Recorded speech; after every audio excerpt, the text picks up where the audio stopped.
A new year is always a great time for some soul searching and preparing for the upcoming year. This is the time when we make lots of promises to ourselves, only to break them a few days after. But when it comes to retirement, this is something every retiree should prepare for and review very seriously on an annual basis. So to start the new year on a positive note, let's go over the checklist I have created for you to ensure this year will be a very successful one indeed. My name is Katherine Isbrandt from About Retirement. I am certified financial planner and you are watching About Retirement TV, the place to get all the information you need if you wish to be well prepared for your retirement or if you want to improve it from assets, income, lifestyle, government benefits, if you have already retired.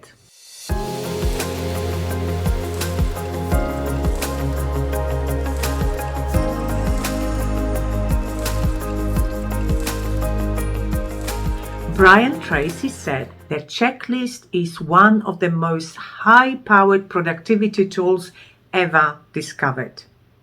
Number 1, apply for age pension and healthcare card. If you are turning 66 and a half this year, apply for age pension. You can submit your application 13 weeks before you hit the magic number. You should really start preparation, setting up your assets and maximizing your future entitlement long before that date. But if you haven't, you still have time. It is so much easier to have your money properly set up before you apply than trying to fix any mistakes after. Not that this is impossible, but why not try to get the highest entitlement from day one? Number 2, concession card. Once you receive your age pension entitlement, you will be automatically issued with a concession card, healthcare card. Remember then immediately to apply for those discounts: gas rebate, electricity rebate, water rebate, council rate discounts, driver's license, and your concession for registration of your car. For the list of other benefits available to you from your concession card, watch my video, Pensioner Concession Card, the best. Number 3, if you're not eligible for age pension, apply for Commonwealth Seniors Health Card. Strangely enough, many retirees who are not eligible for age pension, hence not receiving the healthcare card, somehow often don't apply for the Commonwealth Seniors Health Card. This little gem will still provide you with a great deal of discounted benefits, which I explained in my video, Centrelink Concession Cards for your retirement. During the COVID pandemic, it shows that the card is actually more than just discount for medical and pharmacy costs. We have seen income support for retirees, as well as ability to climb up to 10 rapid antigen tests available not only to pensioners with healthcare card, but to holders of the Commonwealth Seniors Health Card as well as DVA card. Number 4, get MyGov organized. MyGov website has been developed with the view that today you don't go to Centrelink office and you don't bother Centrelink offices any longer.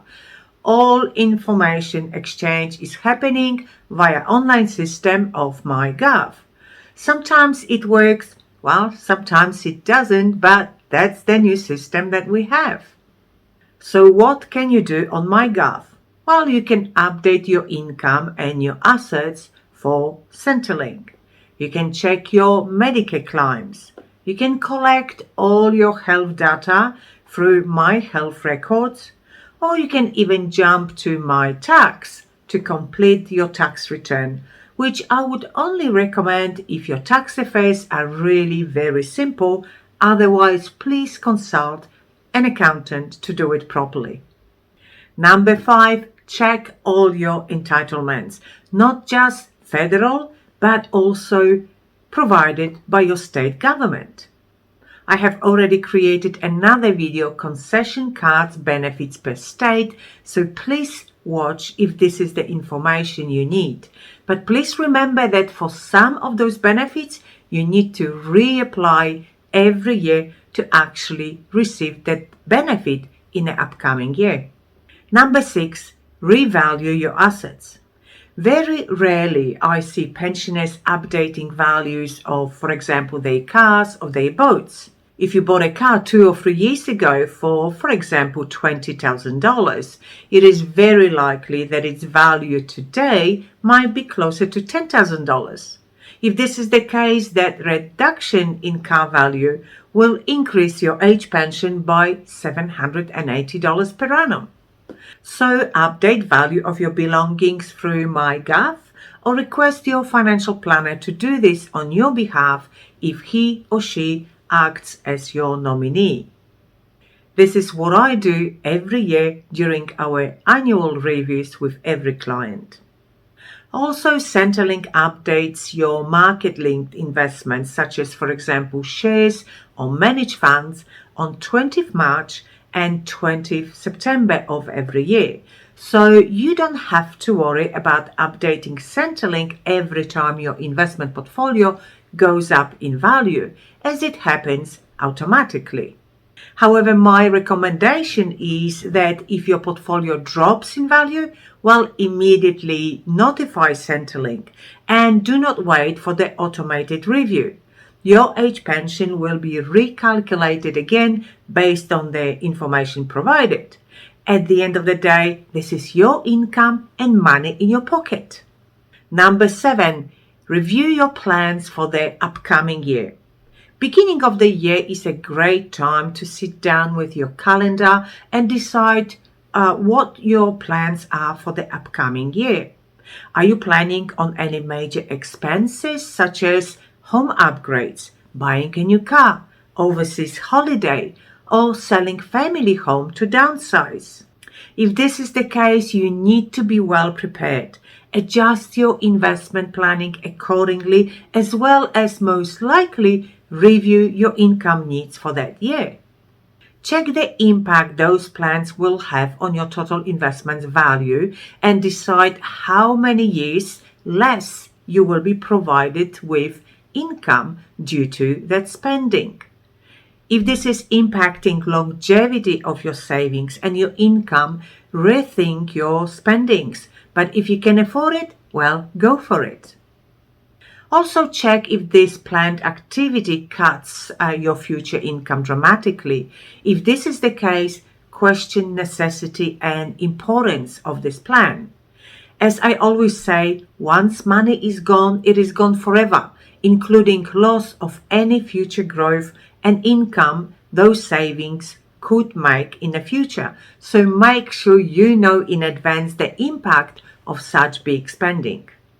Number 8, adjust your investing to your plan. If based on your review you believe this is either an urgent or necessary spending, or just simply you can afford it, then adjust your investments accordingly to ensure that your investments are prepared in advance for whatever expenses you need to meet or whatever withdrawals you need to make. Don't do it in a very last minute, because if the market is not favorable at the time you need to access your funds, selling investments in a downturn market may result in sizable capital losses. Number 9, additional income. I often get asked, can I have a higher income from my savings or from my investments or from part-time work? The truth of the matter is that most retirees are asset tested, meaning your eligibility for age pension is declined or reduced under asset test and not income test. So for example, if you as a couple have $800,000 in assets, therefore you are receiving $136.80 in age pension, you can easily earn an annual income of up to $68,000, providing that includes all your income, together with deemed income and your work income. Your age pension is still reduced due to asset test, so your income up to that level has no negative impact on age pension eligibility. Number 10, pension funds. Unless you really struggle financially, keep your pension payments from your superannuation to the minimum. This will help with longevity of your funds, meaning you will be provided with income for longer, hopefully for your life expectancy. Number 11, mortgage assets. Unfortunately, often people buy property investments without asking for the advice before the purchase happens. A common situation I see is buying an investment property with the family home being security for that purchase. Let's check this scenario.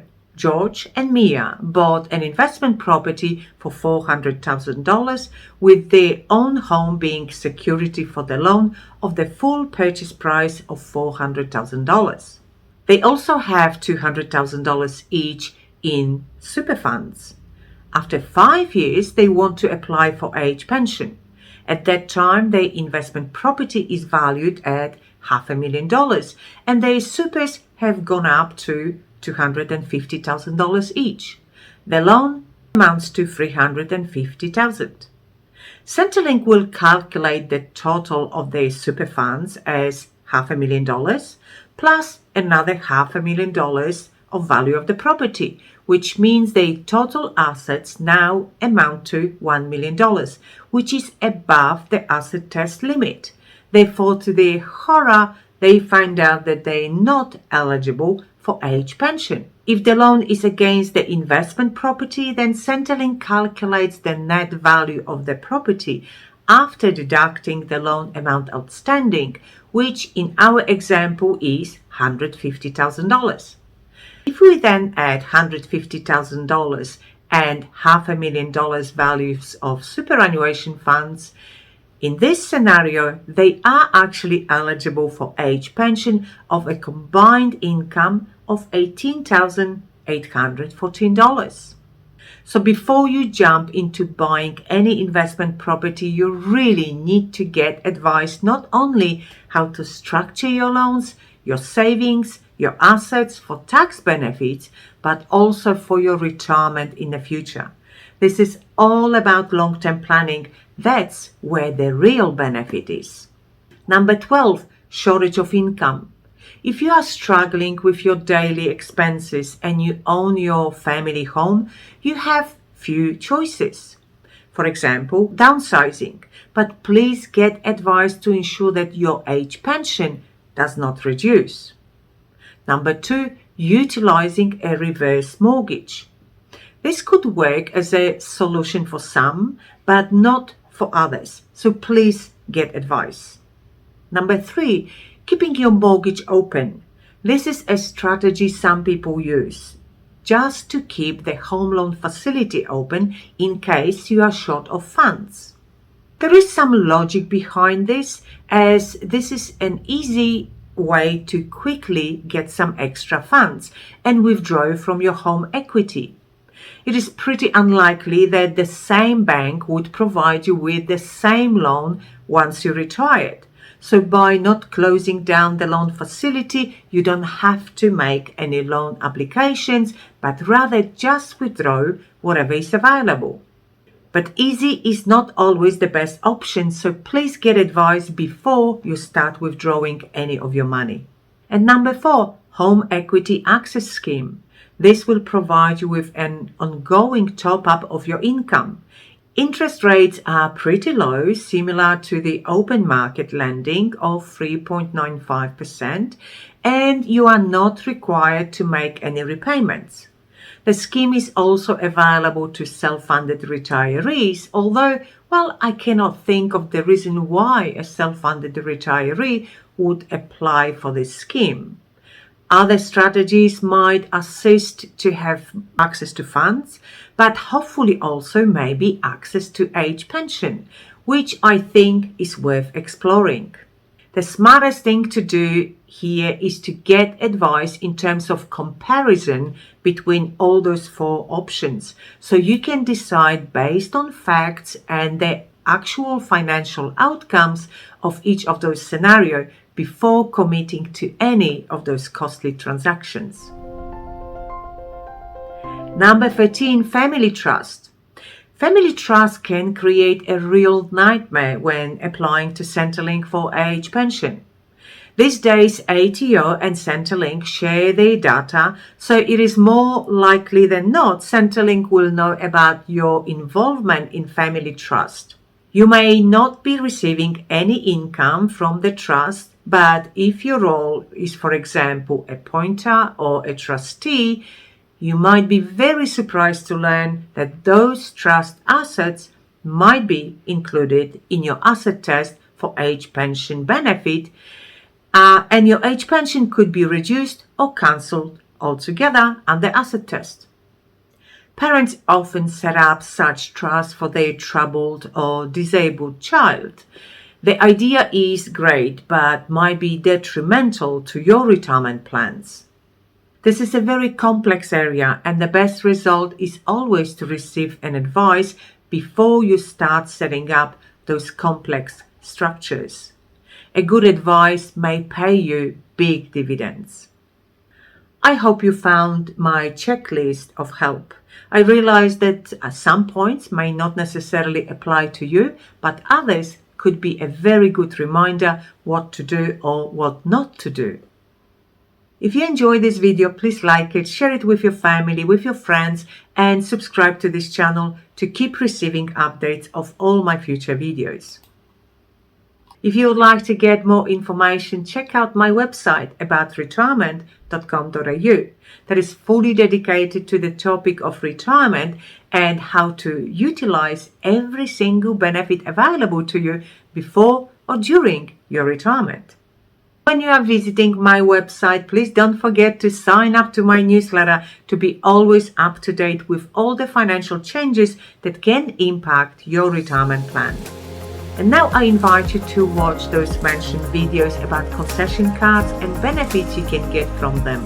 The second recommendation is the list of videos how to be best prepared for retirement, best super or tax strategies to apply for your financial benefits. I will see you in my next video. Bye.